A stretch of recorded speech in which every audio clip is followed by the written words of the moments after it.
Hello everyone, as with you always, this is Rich doing another video today on XRP.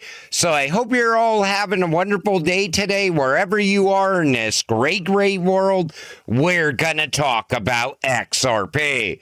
And in a video the other day I was talking about how the banks are still in the testing phase when it comes to the XRP ledger and XRP. And people always argue against that. They're like, why would the bank still be in the testing phase at this point? Don't you think some of these banks would have gone live with XRP already? Well, this is actually documented. This comes from Smoke. Over 100 banks are using XRP in the Ripple ecosystem in test mode. This includes Santander, Bank of America, and Standard Chartered. The largest banks in the world are committed to using XRP. Now, when it comes to Bank of America, they are already utilizing it internally. Remember that guy on Fox News just a few months ago was talking about how internally Bank of America has been using XRP for years? But when they start all coming out of that testing phase, I think things are going to happen very quickly. It's going to set off a massive network effect. Again, for the stubborn few in the back, Ripple CBDC private ledger does in fact use XRP, and it is documented 3 times. So whenever somebody says to you, well, they're going to utilize RippleNet, but they're not going to utilize XRP, this has been documented over the years and multiple times as well. It's not like some guy just came out and said that they're going to use XRP.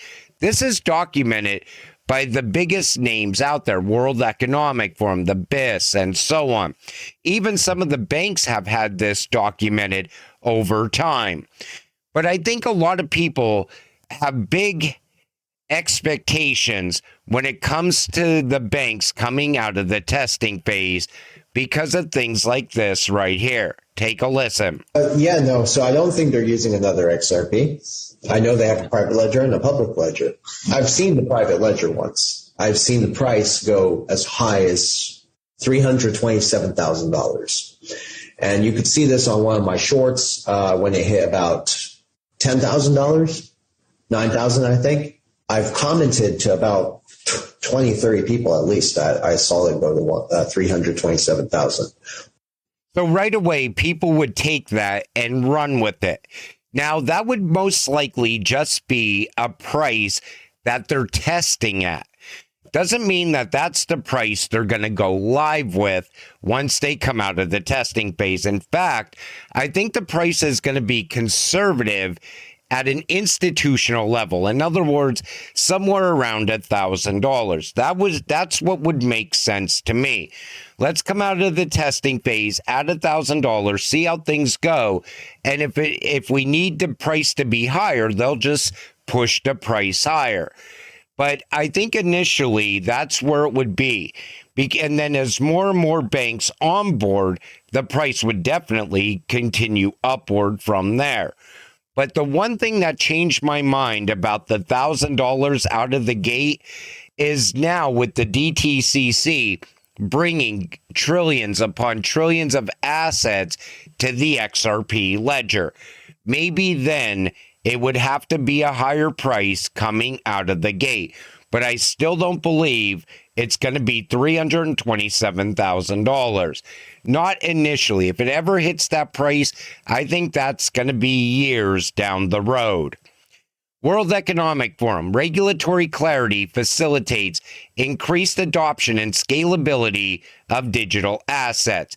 The convergence of clearer regulatory frameworks, increasing enterprise-grade deployment, and improving interoperability is pushing blockchain from experimental applications to the foundations of a new digital financial market infrastructure.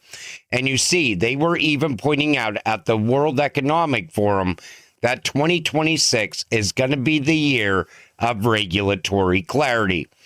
And I think that is also holding things back right now, the lack of regulations here in the United States. Now, around the rest of the world, things are still moving forward. And that's why I always say the U.S., as long as they keep dragging their feet on this, they're going to continue to be left behind as the rest of the world pushes forward. XRP holders should start boycotting Coinbase for holding back the Clarity Act. Right now, all over X, everybody is pissed off at Brian Armstrong. And can you blame him? I mean, this guy was all about innovation. He was all about the retail investor. He was all about pushing forward, no slowing down. Now he's the one holding back Clarity.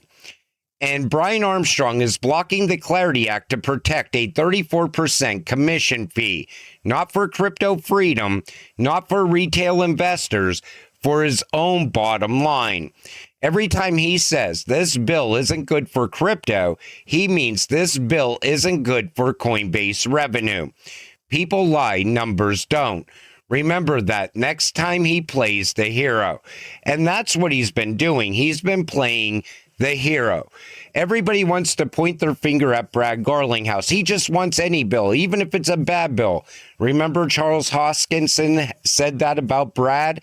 Well, you have to get something put in place. And if you're worried about getting yield off of a stable coin, I got to remind you, trillions upon trillions of dollars are sitting on the sidelines waiting to enter this space. And here's another reminder. This comes from Digital Asset Investor. This guy had no problem with the government when it came to delisting XRP.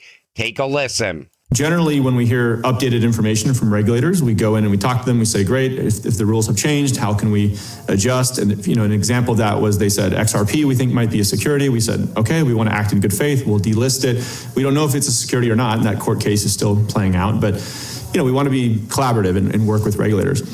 And then something shifted about a year ago. A totally different tone started to happen, and we kind of got this information from the SEC that, well, actually, we think everything other than Bitcoin is a security. And we kind of said to ourselves, well, that's not our understanding of the law. How are you coming? So when every other coin would then have to be delisted, then his tune changed. But when it was just XRP, that was fine because JP Morgan didn't like XRP either. And all these people were pushing ETHgate and they wanted XRP to fail. They wanted XRP to go to zero. They wanted Ripple to fail, but Ripple was victorious over the SEC. And then Coinbase had no other choice but to relist XRP. Coinbase donates to both the Republican and Democratic parties.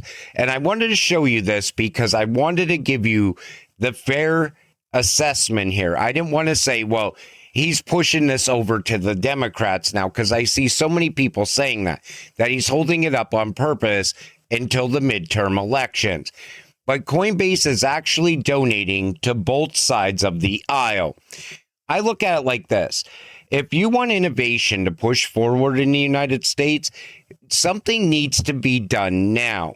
This has to get done sooner than later. If not, like I said, we keep falling behind the rest of the world.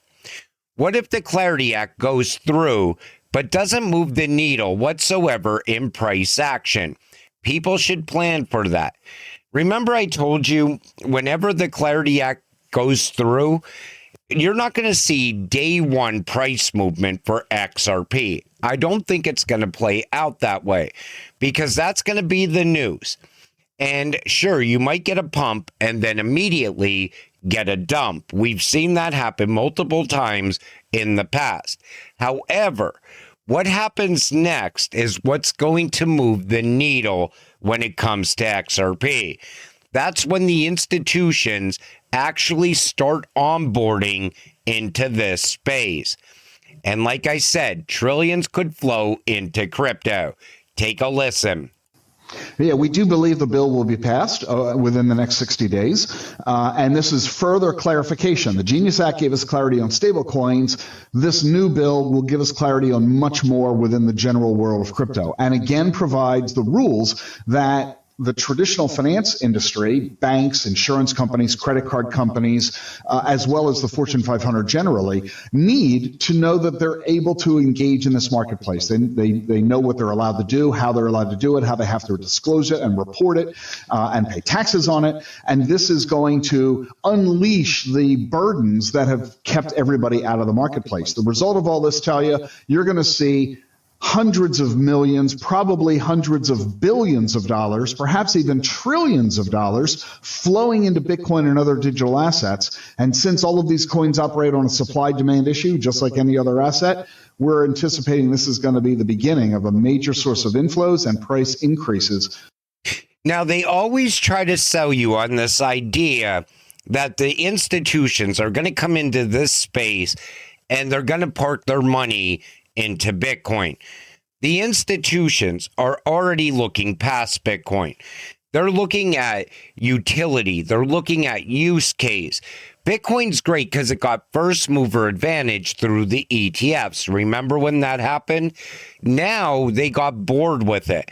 Now they want something new and something exciting. And take notice, even back then he said this was expected to go through within 60 days. That clip was from August 16th of last year.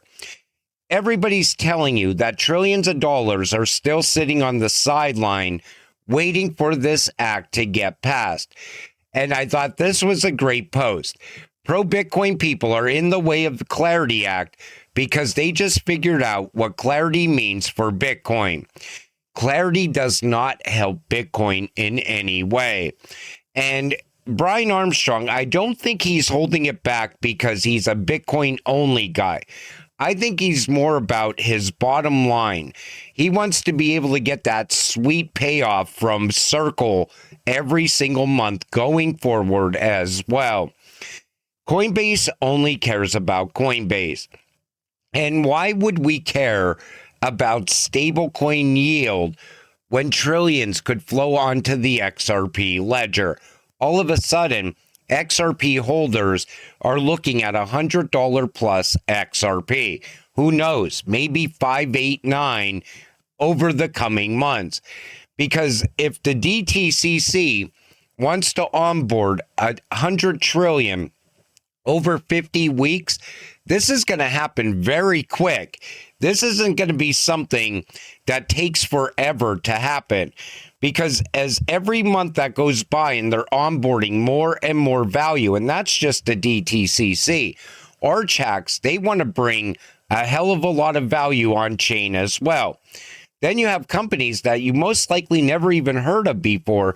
They're going to be bringing assets on chain. Franklin Templeton wants to bring all their ETFs on chain. This is going to explode so quick that once clarity is in place, the months following it, we're going to see XRP at price levels that nobody out there was even calling for in 2026. I believe it's going to go way higher than what anybody expects as long as all of this gets done. And until it happens, stay patient, stay positive, and let's get rich together. With that said, I'm going to wrap up this video. I want to thank you all for watching. I appreciate all of you. I'll see you in the next one. Have a great night.